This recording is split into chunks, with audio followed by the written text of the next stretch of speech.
Hello, students. My name is Harendra Kumar, and you are on my channel English with Harendra Sir. Today, I have taken the topic notice writing. Notice writing जो topic है class 12th के student के लिए question number 3 पर आता है। ये 4 marks का होता है और इसका 1 मार्क जो होता है फॉर्मेट, 2 मार्क्स कंटेंट और 1 मार्क जो होता है वो एक्सप्रेशन के लिए होता है। एक्सप्रेशन में 2 बातें याद रखनी पड़ती हैं। नंबर 1 रिलीवेंट आंसर आपने दिया हो और एक ग्रामेटिकल जो मिस्टेक्स हैं वो आपकी ना हो, उसके लिए एक 1 मार्क है, यानी 4 मार्क्स का इस बार आ रहा है 2024 में। तो क्या क्या चीज़ें हमें याद रखनी है एक नोटिस को लिखते समय, वो चीज़ें हम डिस्कस कर लेते हैं यहाँ पर। and I think this video will be helpful for you. All doubts will be clear here. So सबसे पहले नोटिस राइटिंग आखिर है क्या चीज़ है। Notice writing, a notice is a written और ए प्रिंटेड पीस। पहली बात कि नोटिस जो होता है इसे एक रिटन फॉर्म में यानी हैंड रिटन फॉर्म में भी लिख सकते हैं या कोई प्रिंटेड फॉर्म में भी हो सकता है। क्यों होता है? इन्फॉर्मेशन देने के लिए होता है, which is given to a large group of people, ताकि ज़्यादा से ज़्यादा लोगों तक वो इन्फॉर्मेशन पहुंचाई जा सके। Informing them about an event और प्रोग्राम, कोई इवेंट हो सकती है, कोई प्रोग्राम हो सकता है या कोई भी अदर इवेंट हो सकती है, उनके लिए लोगों को इन्फॉर्म करने के लिए ये सोर्स यूज़ किया जाता है नोटिस राइटिंग का, ताकि फ्यूचर में कोई भी घटना जो यूज की, कोई भी इवेंट तैयार की जा रही है उसको पूरा किया जा सके timely. It is displayed on notice board of school, colleges, organisations and government bodies. अब इसे यूज कहाँ पर करते हैं? जब आप तैयार करते हैं नोटिस तो इसे जो स्कूल में डिस्प्ले बोर्ड होता है वहाँ पर स्टिक करते हैं, या कॉलेज के ऑर्गेनाइजेशन इंस्टीट्यूशंस जो भी होते हैं वहाँ पर इसे लगाते हैं, so that everyone can be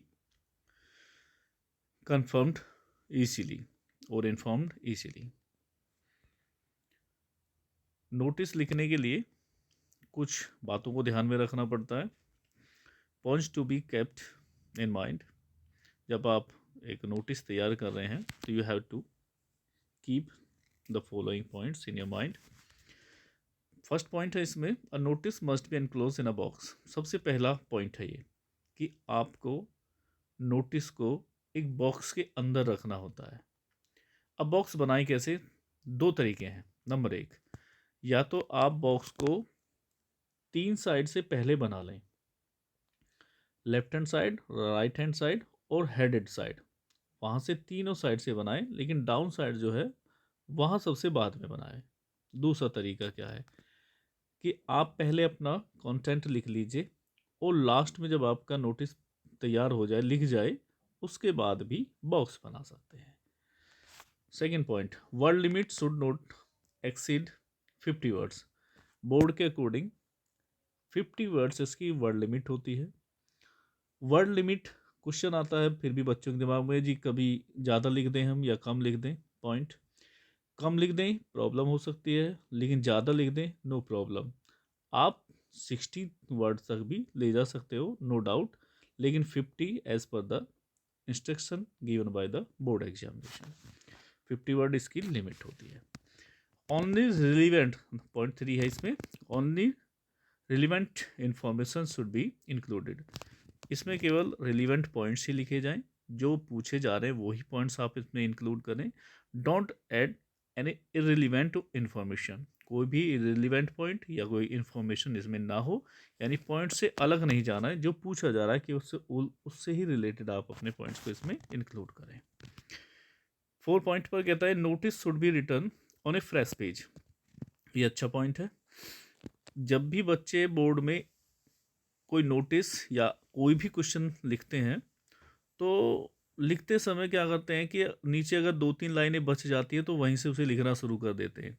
उसका 1 पार्ट एक पेज पर रह जाता है और दूसरा पार्ट, इसका बचा हुआ जो रिमेनिंग पार्ट है, उसे दूसरे पेज पर भेज देते हैं। यहाँ से थोड़ा सा इम्पैक्ट रॉन्ग पड़ता है। आप हमेशा जब भी नोटिस लिखें एक नए पेज से उसकी शुरुआत करें।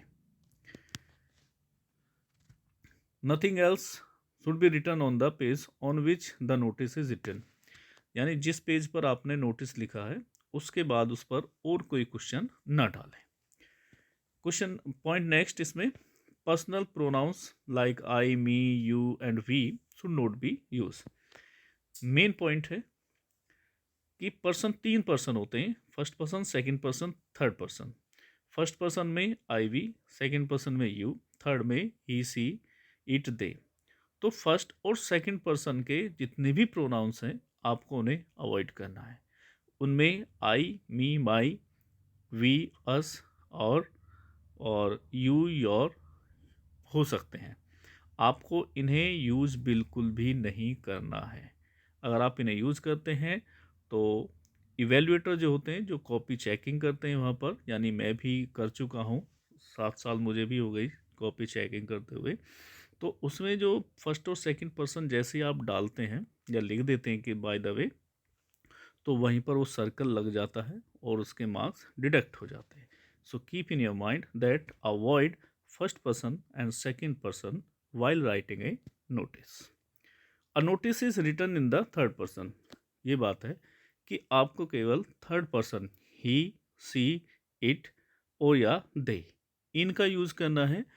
चाहे किसी भी नाउन के लिए आप यूज़ कर रहे हो, या तो वो प्रॉपर नाउन में आ जाएगा या प्रॉपर नाउन के प्लेस पर जो प्रोनाउन ही, सी, इट या दे का यूज़ करें, तो इन्हीं में से थर्ड पर्सन का ही आप यूज करेंगे। लास्ट पॉइंट है इसके अंदर, passive form of voice is use to write the body of the notice. जब भी आप नोटिस लिखें तो केवल आपको पैसिव वॉइस, इट मीन्स कि मोस्टली जो होता है, लगभग मैं कह सकता हूँ कि 95% नोटिस जो होता है वो पैसिव फॉर्म में लिखा जाता है। भाई जब हम इसमें first person second person use ही नहीं कर रहे हैं तो बचा कितना, जितना भी फॉर्म बचती है थर्ड पर्सन के लिए, यानी जो थर्ड पर्सन प्रोनाउंस होते हैं, तो वो भी ज़्यादातर पैसिव फॉर्म में चले जाते हैं। तो मेरे ख्याल में 95% इसको पैसिव फॉर्म में ही लिखा जाता है, ये अपने दिमाग में रखेंगे। चलिए यहाँ पर एक डेमो ले लेते हैं इसका एक। तो सबसे पहले इसमें मैंने जैसे पहले ही बताया कि 3 साइड से क्या करना है, आप बना सकते हैं इसका बॉक्स, लेकिन जो डाउन साइड है ये क्लोज नहीं करनी है जब तक आपका नोटिस कंप्लीट ना हो जाए। सबसे पहले इसमें दिया है स्कूल का नाम। स्कूल का नाम है, इंस्टीट्यूशन या कोई भी आपको जो क्वेश्चन में दिया गया है वो ही नाम आपको अपने नोटिस में लेना है। अपने पास से मत डालिए, जो भी क्वेश्चन में लिखा है उस क्वेश्चन का ही जो एड्रेस है, जो भी स्कूल का नाम या इंस्टीट्यूशन ऑर्गेनाइजेशन का नाम दिया है वो आप टॉप पर डाल दीजिएगा। उसके ठीक नीचे फिर नोटिस वर्ड आएगा। नोटिस वर्ड को कैपिटल लेटर्स में ही लिखना है और अंडरलाइन भी कर देना है। ठीक उसके नीचे टाइटल आ जाएगा। टाइटल आने के बाद जो लेफ्ट हैंड साइड पर अपना डेट दे दीजिए। डेट जब आप दें तो DATE वर्ड नहीं लिखना है। आपको जो फॉर्म यहाँ पर एक सैंपल दिया है ऐसे ही आपको लिखना है। ना ही स्लैश वाली डेट लिखनी है, ना डॉट वाली लिखनी है, और ना ही DATE वर्ड लिखना है।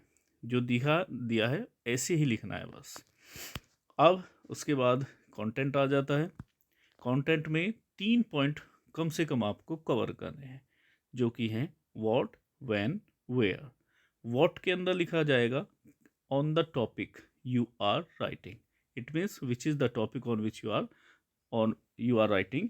तो सबसे पहले कि कौन सा टॉपिक है जिस पर आप लिख रहे हो वो कवर करेगा व्हाट को। फिर है व्हेन। व्हेन से मीन्स हो गया डेट, डे, टाइम।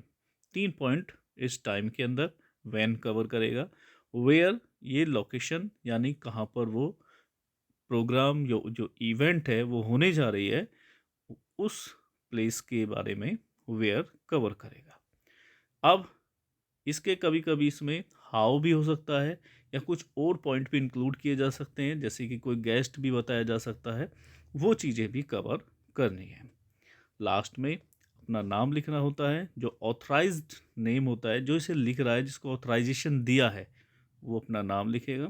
नाम के नीचे फिर आप अपना जो एक पोस्ट होती है कि किस नाम से वो डेजिग्नेशन है वो लिखा जाएगा, और फिर इस पर एक सिग्नेचर होंगे, कहाँ पर, नाम के ऊपर। ये पॉइंट है, ये बहुत इंपॉर्टेंट पॉइंट है, इन्हें आप कवर जरूर करें जब आप एक नोटिस लिखें। यहाँ पर मैंने 2 क्वेश्चन भी दिए हैं, आप प्रैक्टिस कर सकते हैं और कमेंट में ज़रूर लिखें कि आप इन्हें कर पाए। और if you feel any problem, if you find any problem, then you write in the comment box. I'll definitely cooperate you, help you. Okay guys, if you like the video, then don't forget like, share and subscribe, and comment as well. Thank you children.